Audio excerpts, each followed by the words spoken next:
स्वागत है आपका द संकल्प भारत शो में। आज जो आप लोग ने हमें पोल में चुन के बताया, आज का हमारा टॉपिक है इंडियाज़ फ्यूचर स्पेस प्रोग्राम्स, यानी कि इंडिया के जो भी स्पेस प्रोग्राम्स आगे होने वाले हैं या हो चुके हैं उसका आज हम पूरा कवरेज आपको बताएंगे। और इसके लिए आज हमारे पास एक स्पेशल गेस्ट है, राघवेंद्र सर। ये संकल्प भारत फाउंडेशन पे हमें फिज़िक्स पढ़ाते हैं और इनकी स्पेस की नॉलेज एंड जो करंट चीज़ें इंडिया की चल रही हैं, जितनी भी प्रोग्रेस है उसकी नॉलेज बहुत ही एक्स्ट्रॉर्डनरी है। तो वेलकम राघवेंद्र सर आपको। Thank you sir, much awaited ये पॉडकास्ट मेरे लिए था।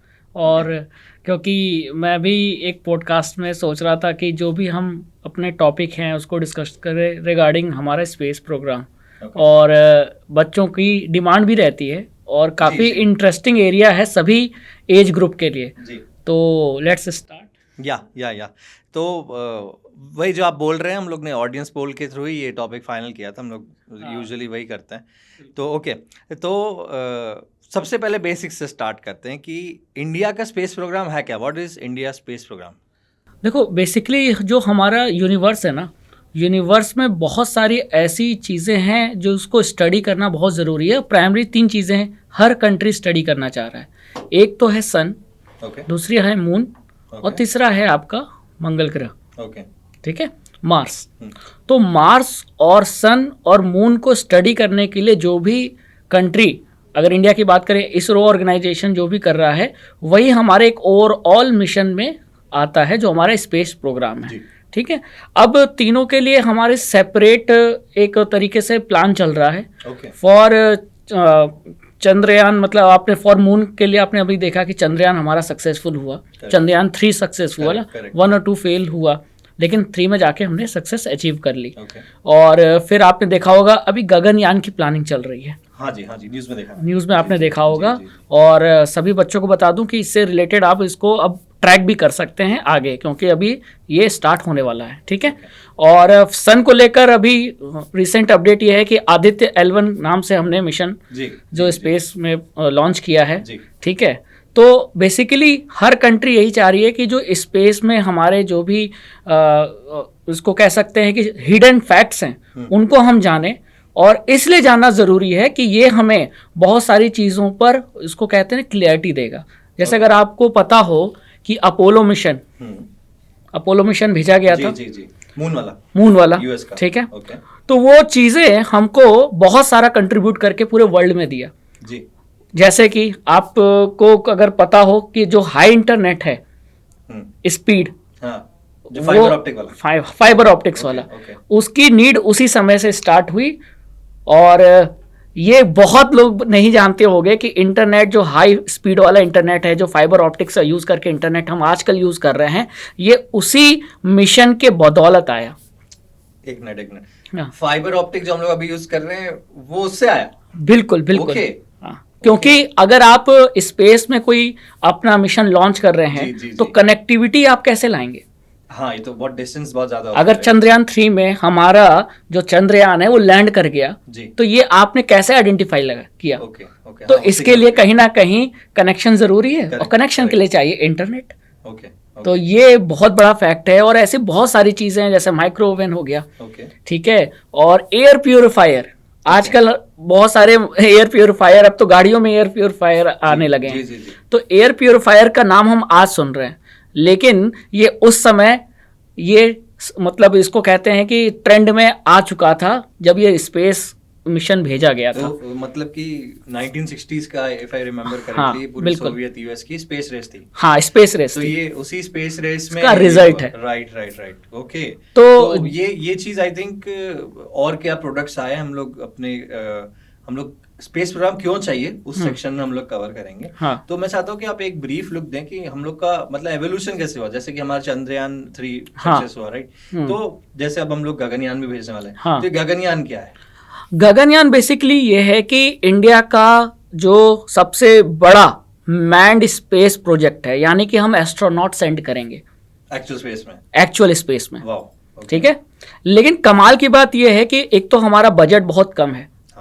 ठीक है, दूसरी चीज, अब जो अभी तक हमने क्या किया था, फॉरेन जो भी रिसर्च ऑर्गेनाइजेशन है स्पेस रिलेटेड उसकी हेल्प से कर रहे थे, नासा वगैरह। हाँ, नासा की वजह से।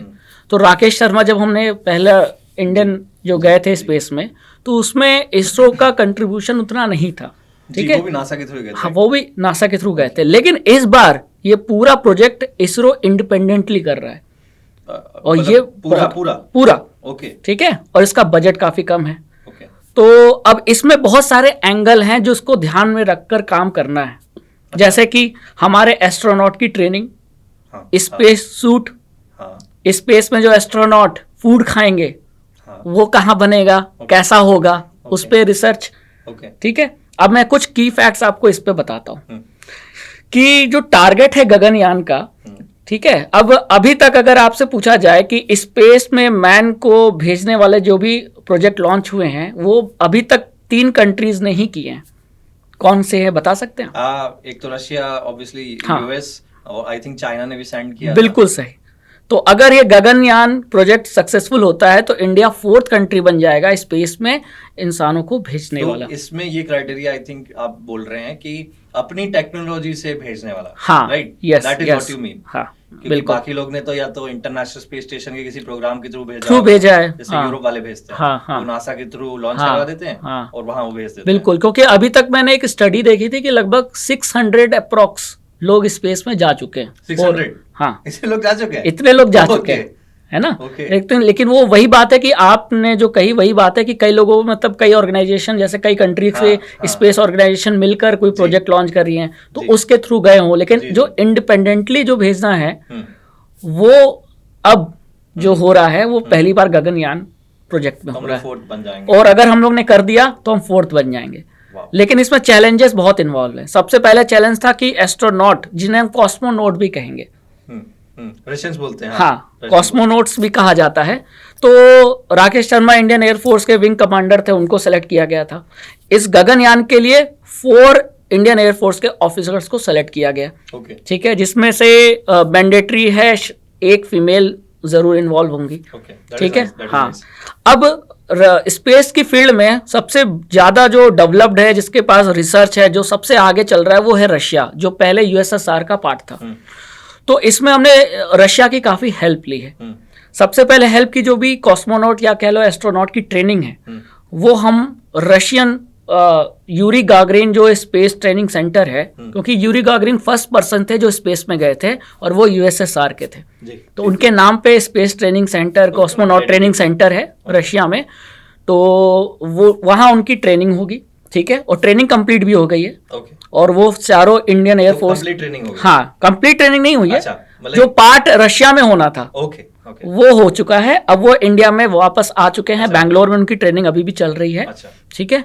और इसमें इंडियन एयरफोर्स के जो फर्स्ट हमारे स्पेस में जाने वाले राकेश शर्मा, वो भी उस कमिटी के, मतलब वो एक तरीके से गवर्निंग कमिटी के मेंबर है, हाँ, कि वो देख रहे हैं कि ये जो 4 एस्ट्रोनॉट है इनको सही तरीके से भेजा जाए, तो इसके लिए उनकी हेल्प ली जा रही है, ठीक है। तो अभी एक प्रोग्राम एस्ट्रोनॉट के, तो ये चीज मतलब काफी हेल्पफुल हुई, और इसमें एक ग्लास्कोस्मॉस करके एक रशियन कंपनी है, उसकी हेल्प से ये टाई अप हुआ था, रास्कोस्मोस, हाँ, ठीक है। तो एक बड़ी पेरेंट कंपनी का पार्ट है, तो उससे टाई अप किया इसरो ने, और फिर हमने अपने जो 4 इंडियन एयरफोर्स के ऑफिसर्स थे उनको भेजा रशिया में। फिर Yuri Gagarin cosmonaut training centre में उनकी ट्रेनिंग हुई, और फिर वो वापस बेंगलोर मतलब आ गए इंडिया में, और बेंगलोर में उनकी ट्रेनिंग अभी भी चल रही है, क्योंकि अभी ट्रेनिंग बहुत एक रिगरस ट्रेनिंग है, क्योंकि माइंड, आपकी फिजिकल फिटनेस, सब कुछ इसमें चेक होती है। जी फोर्सेस बहुत ज्यादा होते हैं, ठीक है। जब आप फाइटर प्लेन में बैठते हैं पायलट, तो G9 तक का फोर्स एक्सपीरियंस करता है, तो स्पेस में तो हम कुछ नहीं कह सकते ना क्या हो जाएगा, तो प्रिपेयर होना बहुत जरूरी है। तो इधर ऑडियंस के लिए भी मैं एक चीज पूछना चाहूंगा कि हम लोग ने अभी जी फोर्स की बात की, तो जी फोर्स एक्चुअली में क्या होता है, क्या आपको पता है? नीचे कमेंट में हमें जरूर बताइए। जी सर। तो ये तो हो गई कॉस्मोनॉट्स की बात, ट्रेनिंग के बाद। अब सेकंड एंगल जो उसमें चैलेंज है वो है आपका स्पेस सूट, क्योंकि एस्ट्रोनॉट जाएगा तो जीन्स और डेनिम का जैकेट तो पहन के जाएगा नहीं, ठीक है। तो उसके लिए एक प्रॉपर डिजाइन सूट होता है, जिसे स्पेस सूट कहते हैं, आप लोग देखते भी होंगे, पिक्चरों में दिखाया गया है। अब वो कहाँ से आएगा, ठीक है, वो वर्ल्ड क्लास का होना चाहिए क्योंकि सेफ्टी की बात है। तो इसके लिए वंस अगेन रशिया की एक ज़वेज़दा करके कंपनी है, ओके, ठीक है, वो लीडिंग है इस सेक्टर में। ओके, तो उससे हमने टाई अप किया है, वो हमें स्पेस सूट प्रोवाइड करेगी। जी जी, ठीक है, तो 2 चैलेंज के बाद अब तीसरा चैलेंज आता है स्पेस में खाना क्या खाएगा, फूड। तो उसके लिए हमने रशिया नहीं, इंडिया में मैसूरू में डिफेंस फूड रिसर्च लेबोरेटरी है, वहाँ के साइंटिस्ट लोगों ने ये टास्क दिया गया था कि आप स्पेस में जाने वाले एस्ट्रोनॉट्स के लिए फूड प्रिपेयर करें। ठीक है, तो उन्होंने ऑलरेडी प्रिपेयर कर लिया है। अच्छा, तो उनको बस ऑर्डर का वेट है कि जैसे ही गगनयान का प्रोजेक्ट अपने कंप्लीशन में होगा और एस्ट्रोनॉट को भेजने की तैयारी की जाएगी, के पास, हाँ, लॉन्च जेट के पास, तो ऑर्डर प्लेस हो जाएगा, तो वो फूड प्रिपेयर करके हमको तो दे देंगे। इसमें मेरा क्वेश्चन है, इसमें हाँ, क्या बिल्कुल, हम लोग को राजमा चावल छोले भटूरे कुछ मिलेगा? नहीं, ऐसा तो नहीं मिलेगा, उसमें रेडी टू ईट फूड ज्यादा होते हैं। तो आपने मैगी। इसमें मैगी नहीं क्योंकि आपको पता होगा वहां सब कुछ उड़ने लगेगा जीरो ग्रेविटी में। वही मेरे को क्यूरियोसिटी की, फिर खाएंगे क्या? जैसे आपने सुना होगा, जैसे बायो में आप लोग एल्गी, काई, स्पाइरुलिना एक एल्गी है, वो खाया जाता है, उसको स्पेस फूड की तरह यूज किया जाता है। बाप रे, तो हम लोग को काई खानी पड़ेगी, वो जमीन वाली? वो जमीन वाली नहीं, स्पाइरुलिना उसकी एक स्पीशीज है, वो पर्टिकुलरली अच्छा, तो लैब में ग्रो की जाती है। लैब में ग्रो है, तो मतलब ये नहीं कि तालाब में से उठाया, पैकेट में डाला मतलब और सप्लाई कर दिया। हाँ, जी जी जी। तो ये है। और अभी मतलब अगर हम बात करें, अभी ये प्रोजेक्ट कहाँ तक पहुंचा है, तो अभी तक आप लोग वीडियो देख रहे हो, तो अभी जैसे होता क्या है कि उसमें जो एस्ट्रोनॉट है वो जिस क्रू में बैठेंगे, मतलब वो जो स्पेस का वो जो क्रू मॉडल जो होगा, उसको कभी ऐसा इमरजेंसी एग्जिट करना पड़ा तो उसकी एक टेस्टिंग की है अभी। मतलब अभी यहाँ तक हमने, इसरो ने ये मिशन को कंप्लीट कर लिया है। मतलब गगनयान अभी इस स्टेज पे है। और उसमें क्या किया गया था कि 17 किलोमीटर ऊपर तक लॉन्च करके वहां से फिर इमरजेंसी क्या किया गया, उसको क्रू को निकालने का एक टेस्टिंग किया गया। तो उसमें पैराशूट फिर खुल जाते हैं और फिर वो बे ऑफ बंगाल में जाके गिरा। तो इससे ये पता चल गया कि हाँ, अभी ये है कि अगर कोई इमरजेंसी एग्जिट करना पड़े तो हम अपने एस्ट्रोनॉट्स को निकाल सकते हैं with the help of parachute and with the वो जो पूरा जो क्रू होता है, जो केबिन होता है उसके सहित। हाँ। तो सर जैसे कि हम गगनयान की बात कर रहे हैं, तो जैसे वो स्पेस में गए, राइट? यस, स्पेस प्रोग्राम है, तो हम लोग ऑर्बिट करके आएंगे। हाँ, या हम लोग इंटरनेशनल स्पेस स्टेशन पे भी रुकने वाले हैं, कुछ हमारा कुछ खातिरदारी होने वाली है उधर? बिल्कुल। तो क्या हम रुकने वाले हैं, या मतलब अभी क्लैरिटी नहीं है उस पर? किस पे? इंटरनेशनल स्पेस हाँ, स्टेशन? क्योंकि मैंने जो सुना था कि हम लोग शायद एक ऑर्बिट, कुछ ऑर्बिट मार के वापस आ जाएंगे, पर मतलब ऐसा है कि अभी तक तो यही न्यूज़ कंफर्म है, पर कुछ सर्कल्स में ऐसी बात भी चल रही है, आई थिंक हो सकता है यूएसए की प्रोडिंग पे, कि भाई आप आईएसएस पे भी थोड़ा हमको मेहमान नवाजी का मौका दीजिए, तो थोड़े हमारे ये लोग उधर से भी घूम के आएंगे, तो थोड़े फ्रेंच फ्राइज खा लेंगे अमेरिकन के, जो भी उनको देते हो। I don't know if they give it that और नॉट। नहीं, तो ऐसा तो मुझे नहीं लगता। ठीक है, इस पे राय सबकी अलग अलग हो सकती है। क्योंकि इस पे बहुत ही कॉन्फ्लिक्टिंग कॉन्फ्लिक्टिंग है। तो इस पे मेरी राय है कि ऐसा तो नहीं है। ओके, हाँ, तो मतलब एक्चुअल में क्या होगा फिर? बस ऑर्बिट करके आएंगे? हाँ, अभी तो ये है कि जो इसमें कई राउंड में हम जाएंगे ना। हाँ। तो पहला राउंड तो ये रहेगा कि ठीक है, चलो एक बार गए हमने। अच्छा, ओके। हमने एक पहला राउंड तो मुझे लगता है कि ये जस्टिफाई कर लेगा कि हाँ, हमारा जो मॉड्यूल है वो पूरा प्रॉपर वर्क कर रहा है। हम स्पेस में गए, कुछ दिन रहे, सारी चीज़ों को टेस्ट किया और वापस आ गए। तो मतलब मैं अगर इसको बोलूँ ऑडियंस को कि ये कितनी बड़ी बात है कि हम लोग सब चीज़ें खुद से बना के, सारे मटेरियल भी हमारे, भले ट्रेनिंग हम लोग रशियन से कर रहे हैं क्योंकि वो उसमें बहुत ही एडवांस्ड है, फॉर डिकेड्स, 50 साल 60 साल से ज़्यादा हो चुका है। वो तो लीडर है, या अमेरिकन से वो लीडर्स, पर यूएसए की अपनी प्रॉब्लम से वो अपनी टेक्नोलॉजीज और कई चीज़ें शेयर नहीं करते हैं। और रशिया बीइंग ए फ्रेंड, हाँ, वो तो पुराने हमारे दोस्त हैं, तो वो कर देते हैं। तो सर गगनयान से आगे बढ़ते हुए हमारे और कौन से मिशन हैं? जैसे आपने आदित्य आई थिंक मेंशन किया था, आदित्य L1। हाँ जी, आदित्य L1। ओके, L1 क्या है ये? L1 एक्चुअली उसका डिनोटेशन जहाँ उसकी पोजीशन है ना, अच्छा, उस पोजीशन पे इसका नाम रखा गया L1। ओके, क्योंकि जिस पोजीशन पे उसको रखा जाएगा वो L1 है। तो ये ऑब्जर्वेशन पॉइंट जहाँ पे उसको रखा जाएगा वो L1 हाँ, पॉइंट बोल रहे हैं हाँ, उसको, तो और इसलिए ये आदित्य L1। हाँ, अब मैं उसमें डिटेल में बताता हूँ। एक्चुअली मैंने अभी स्टार्टिंग में ही बोला था कि सन, मून और हमारा मंगल ग्रह, क्योंकि हमारे आसपास है। हाँ, यही 3 हमारे मेन फोकस पॉइंट है हर स्पेस एजेंसी के, हाँ, चाहे वो mainly, किसी, yes, हाँ, mainly, हाँ। तो हमारा फिर जैसे अगर हमने मून के लिए चंद्रयान किया जी, इसके लिए मार्स के लिए हमने मंगलयान किया, हाँ, ठीक है। अब हमारा ये हो रहा है कि सन के लिए क्या करें, हाँ। तो सन के लिए जो हमारा स्पेस प्रोग्राम है, ठीक है, उसमें जो हम लॉन्च व्हीकल जो भेज रहे हैं जी, वो है आदित्य L1। ओके, अब इसमें L1 का मतलब क्या है, तो कोई भी अगर यूनिवर्स में आप 2 हेवनली बॉडीज को ले लें, तो यहाँ मैं बात कर रहा हूँ तो एक बॉडी अर्थ हो गई और दूसरी बॉडी सन हो गई। करेक्ट। तो दोनों सन, अर्थ और सन का जो ग्रेविटेशनल फोर्स है वो एक पॉइंट पर आकर न्यूट्रलाइज हो जाता है। यानी सन जितना अर्थ को खींच रहा है उतना ही फोर्स से अर्थ सन को खींच रहा है। राइट। तो उस पॉइंट पर अगर हम कोई अपना व्हीकल प्लॉट करते हैं तो वहाँ वो आसानी से क्या करेगा, कम फ्यूल यूज करके वो अपना रोटेट कर पाएगा, अपने ऑर्बिट को कवर कर लेगा। तो और इसी माइलेज को, वाली चीज तो इंडियंस का पुराना वो है कि पुराना माइलेज ही है, कितना देती है। बिल्कुल, हम माइलेज तो कितना देते हैं ये हम केवल गाड़ियों में तो नहीं, हमने इसमें हमारे भी apply कर रॉकेट, दिया। हाँ बिल्कुल, हम हमेशा कॉस्ट इफेक्टिव सोचते हैं। जी, जी, क्योंकि एक इंडियन कल्चर है कि कुछ भी नुकसान नहीं करना, फालतू नुकसान नहीं करना। Correct, correct. तो वो कल्चर अब हम यहाँ हमेशा अपनाएंगे और आगे भी ये तो चलेगा। ये पूरा आदित्य L1 मिशन सन की ऑब्जर्वेशन पे है। हाँ, और तो मतलब इससे हम लोग क्या सीखने वाले हैं? अब हाँ, तो मैंने जैसे L1 बताया, तो जी। L1 वो पॉइंट हो गया। जी। ऐसे 5 पॉइंट्स हो सकते हैं, Okay. 2 हेवनली बॉडीज के बीच ओके, में।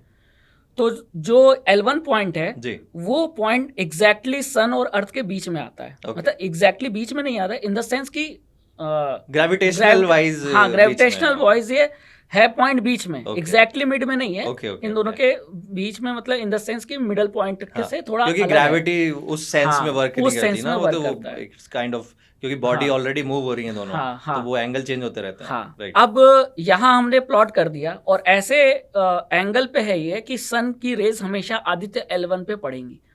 ओके। तो इससे हमको सन को स्टडी करने में हेल्प मिलेगी। और ये पिघलेगा नहीं, नहीं, मेल्ट नहीं होने नहीं, वाला? melt नहीं ओके, होगा। ओके। जबकि इतने पास जा रहा है। पास फिर नहीं भी? है, उसको 4 महीने में 15 लाख किलोमीटर जाना पड़ेगा।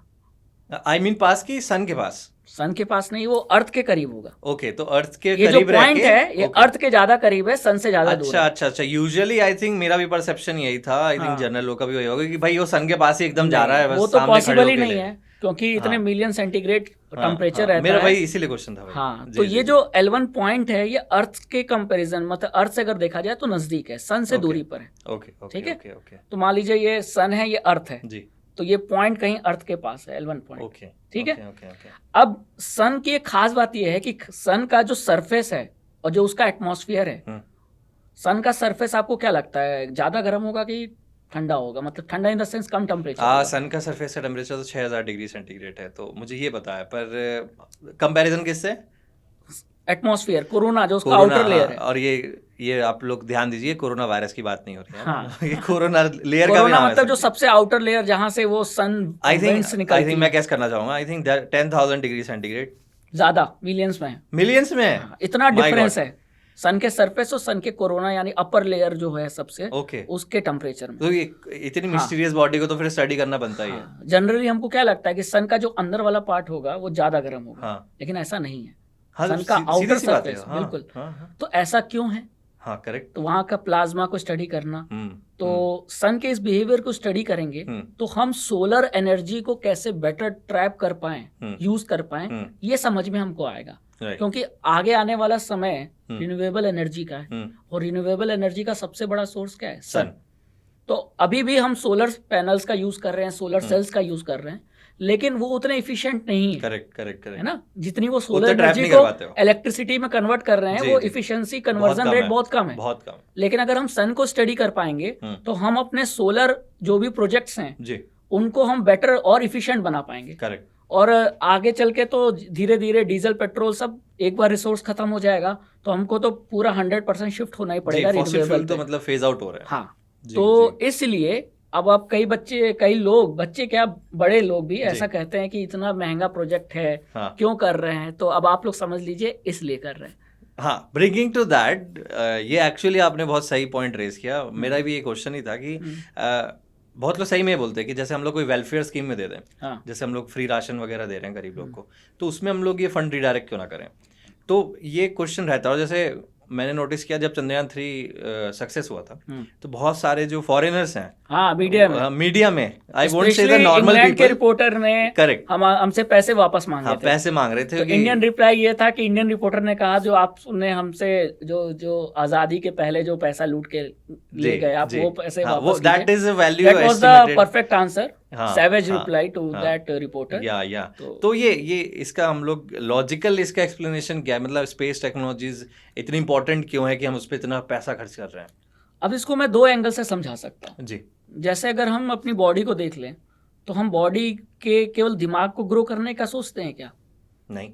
और ग्रो कर लेंगे, और अगर बॉडी पार्ट्स जो आपके रिमेनिंग बॉडी पार्ट्स हैं, हाथ पैर, अगर ये अच्छे से ग्रो नहीं तो करें कोई फायदा नहीं है, तो कोई फायदा नहीं है। करेक्ट।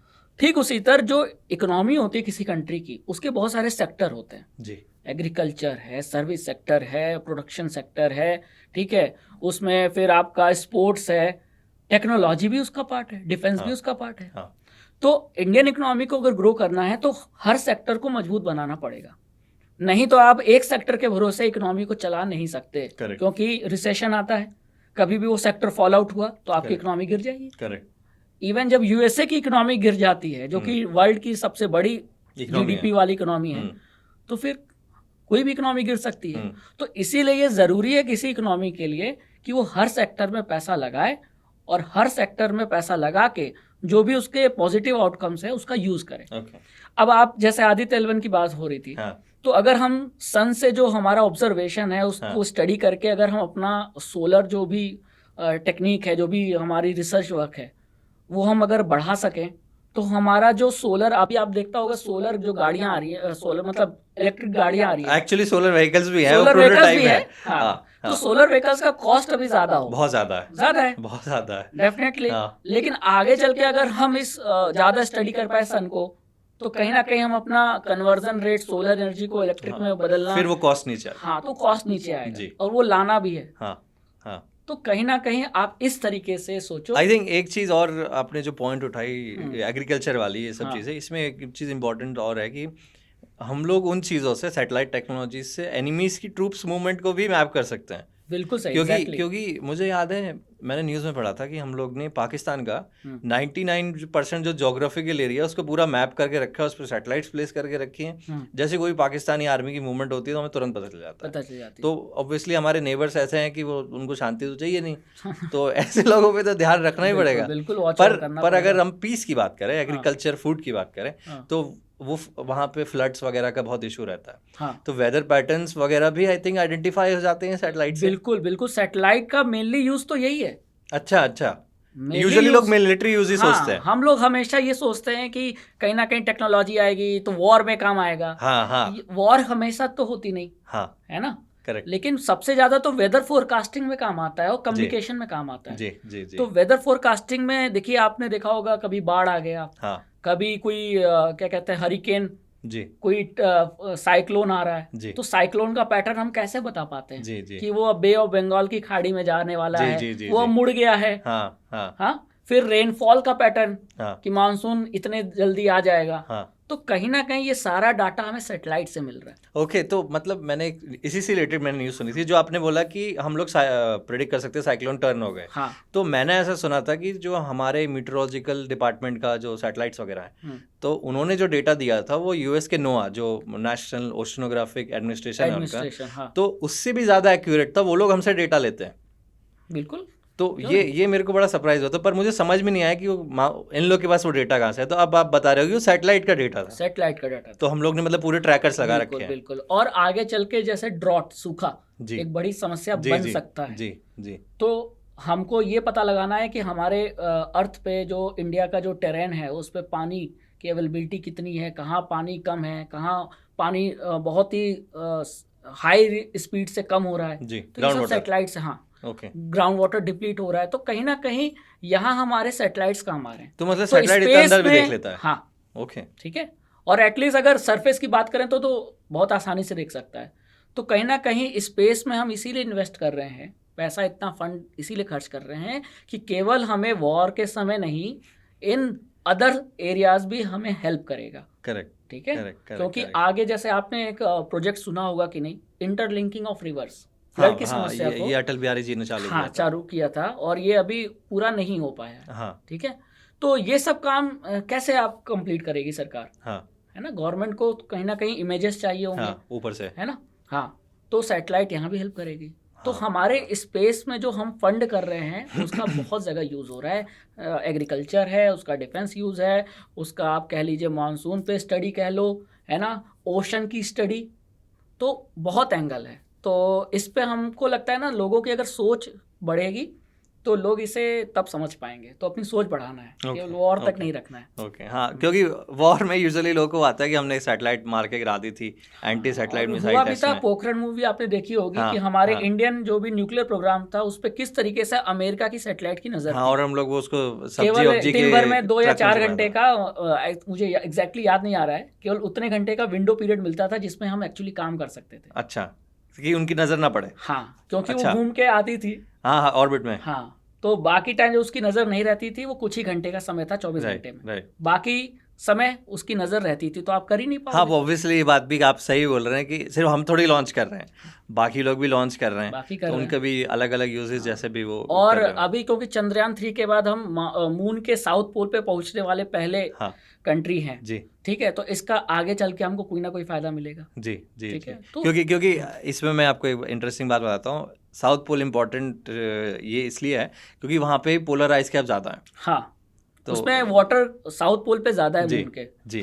तो वाटर का इसको कह सकते हैं, अगर पानी इन केस इंडिया में मतलब अर्थ पे कम हो गया तो वहाँ से वाटर लाना, मतलब कुछ भी हो सकता हाँ, है ना। इसमें आई थिंक अगर हम लोग ऑडियंस से बात करें तो यूजुअली ये भी हो सकता है कि जैसे हम लोग मून पे बेस बना रहे हैं, प्लान तो है मून पे बेस बनाने का, राइट? बनेगा। और इसीलिए जो रोवर वहाँ, हाँ, रोवर है उधर। हाँ, वो प्लांट किया गया है वो इसी के लिए कि वहाँ सैंपल स्टडी करेगा। हाँ, कि वो जमीन कैसी है। सैंपल फिर वो वापस लाया जाएगा अर्थ पे। ओके। और फिर वहाँ के जो भी वहाँ का मतलब जो सॉइल है उसको स्टडी की जाएगी। कौन से एलिमेंट ज़्यादा हैं।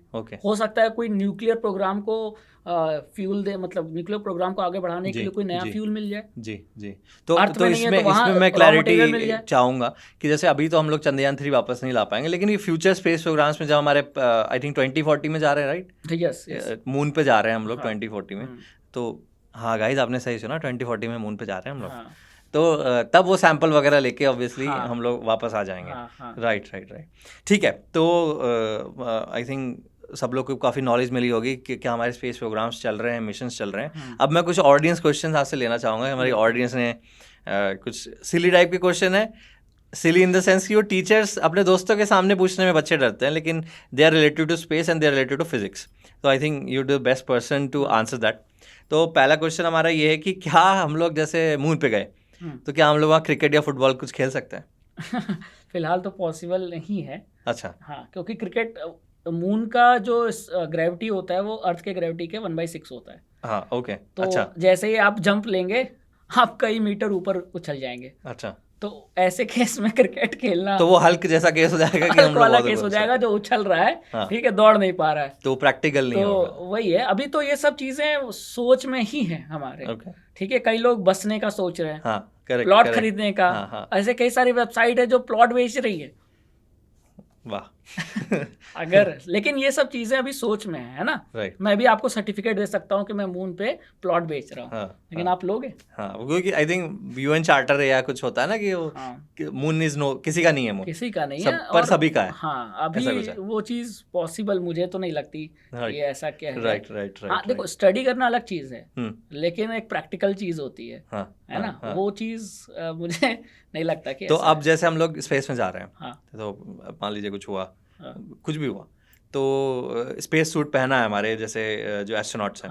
अब मान लीजिए वो रोने लगे स्पेस सूट में, तो उनके क्या जो टीयर्स हैं, क्या वो मतलब नीचे फ्लोट डाउन करेंगे जैसे अर्थ पे करते हैं, या क्या होगा, वो या फ्लोट करने लगे कुछ? अगर वो स्पेस सूट ओपन है, जैसे कई बार होता है कि आपने देखा होगा कि पूरा सूट पहना है और जो हेलमेट है वो निकाल दिया है जी, तो हाँ सेम है ना? दैट केस हाँ यस। तब केस में तो फ्लोट करेगा, तो अगर वो जीरो float ग्रेविटी होगा। है वो ऐसे हाँ फ्लोट करेगा, तो तो मतलब जीरो ग्रेविटी हो तो जाएगी। मतलब मैं ऐसे रो रहा हूँ हाँ तो वो और ये नीचे ऐसे नहीं जाएगा, ऐसे जाएगा वो।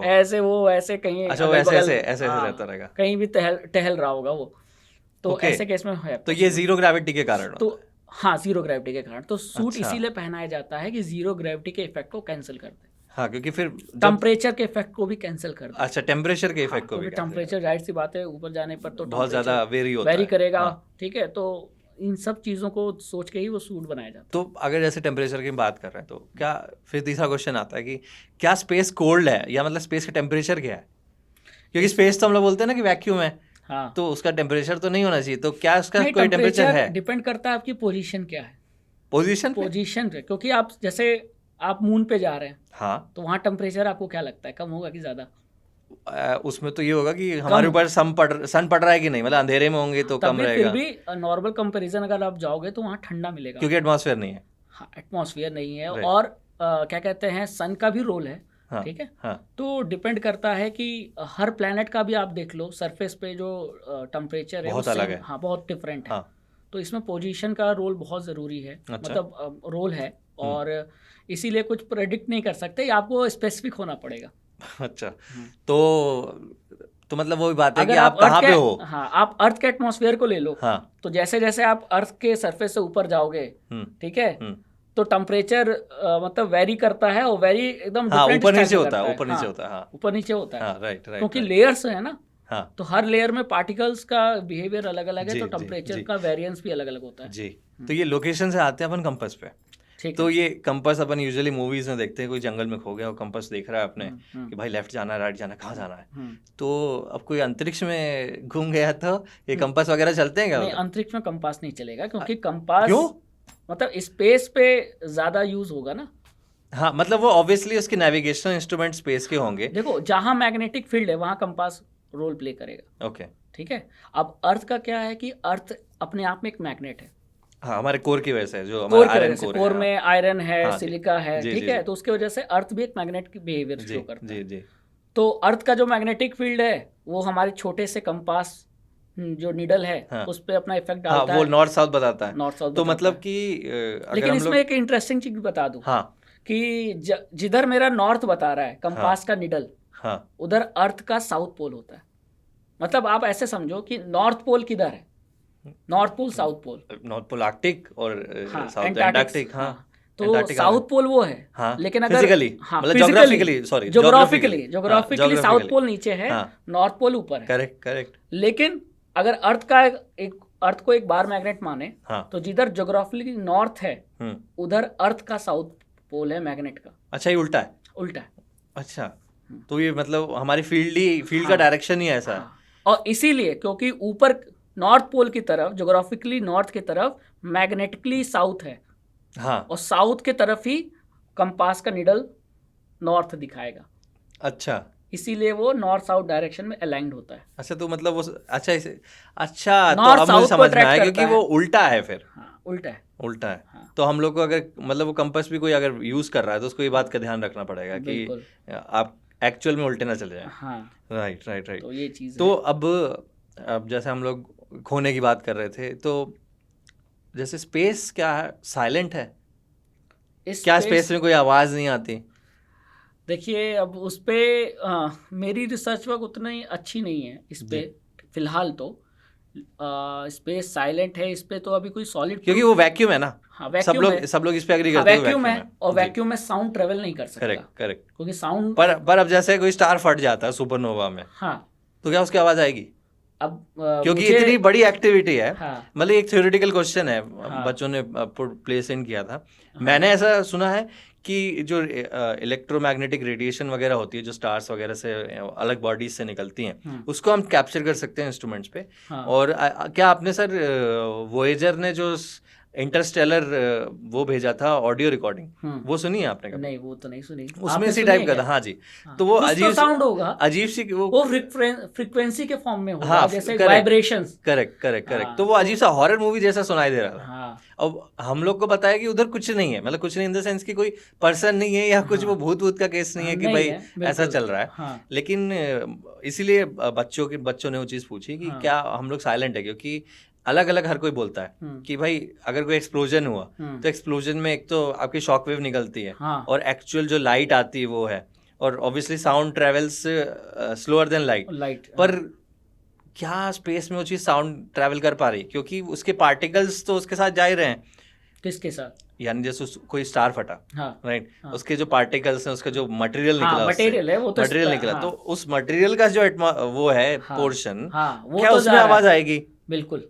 तो उसमें आवाज आएगी। हाँ, तो वो आवाज उस मटेरियल के साथ कैरी हो रही है। हाँ, हाँ, और पर स्पेस इंडिपेंडेंटली कैरी नहीं कर रहा। हाँ, वो अच्छा नहीं है।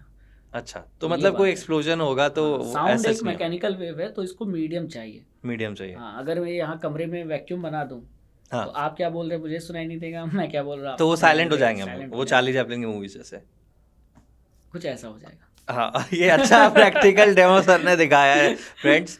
तो ओके, तो सर बहुत अच्छा लगा आज आप थैंक यू सर। गेस्ट बन के, आपने पूरा कॉम्प्रिहेंसिवली बताया। मुझे भी काफ़ी अच्छा लग रहा है कि इस टॉपिक पे, एक ऐसा टॉपिक जिसको मैक्सिमम लोग लेफ्ट कर देते हैं जी, तभी बात करते हैं जब कुछ हैपनिंग इवेंट होता है। हाँ, जैसे अभी वो लैंडिंग हुई थी। हाँ, तब बात हुआ, फिर साइलेंट हो गया। हाँ, ठीक है, अभी किसी को नहीं पता कि अभी हमने आदित्य L1 भेजा, हाँ, उसके जस्ट बाद हाँ, अगस्त में 23 बहुत अगस्त कम को लोगों वो को हुआ पता था, है, कम लोगों को सितंबर पता में है। हमने आदित्य L1 जी, भेजा। लॉन्च कर दिया था। हाँ, तो तो इसीलिए है कि इस पे इंटरेस्ट आना चाहिए, और मैं चाहूँगा कि एज ए कैरियर इसरो को, DRDO को, ऐसे ऑर्गेनाइजेशन को आप एज ए कैरियर इसे ऑप्ट करें। ठीक है जी, तो जी। ये बहुत आप ज़रूरी है। फिजिक्स पढ़ाएंगे तो आई थिंक डेफिनेटली बच्चे ऑप्ट कर सकते मेरी कोशिश तो है, जहाँ तक मेरे फिजिक्स की नॉलेज है, इंस्पायर करूँगा, पढ़ाऊँगा। ठीक है जी, लेकिन एक अंदर की श्रद्धा बहुत ज़रूरी चीज़ हाँ, है। जी, ठीक है, और देश की अगर तरफ कमिटमेंट। हाँ, और देश का तो आप भला कर ही रहे हो, आप कुछ भी करो देश का भला कर रहे हो, अगर अच्छा काम कर रहे हो जी, तो यू आर डूइंग योर सबका अपना कंट्रीब्यूशन का बिल्कुल तरीका। बिल्कुल, और सभी लोग एक काम करेंगे तो देश कैसे आगे बढ़ेगा। करेक्ट। ठीक है, तो सबको अपना काम करना चाहिए, और इसी में सभी की और देश की भलाई है। Okay, so thank you sir. और तो कैसा लगा आप सबको हमारा एपिसोड आज का, नीचे हमें कमेंट्स में ज़रूर बताइएगा आपके फीडबैक के साथ। तो मिलते हैं आपसे अगले एपिसोड।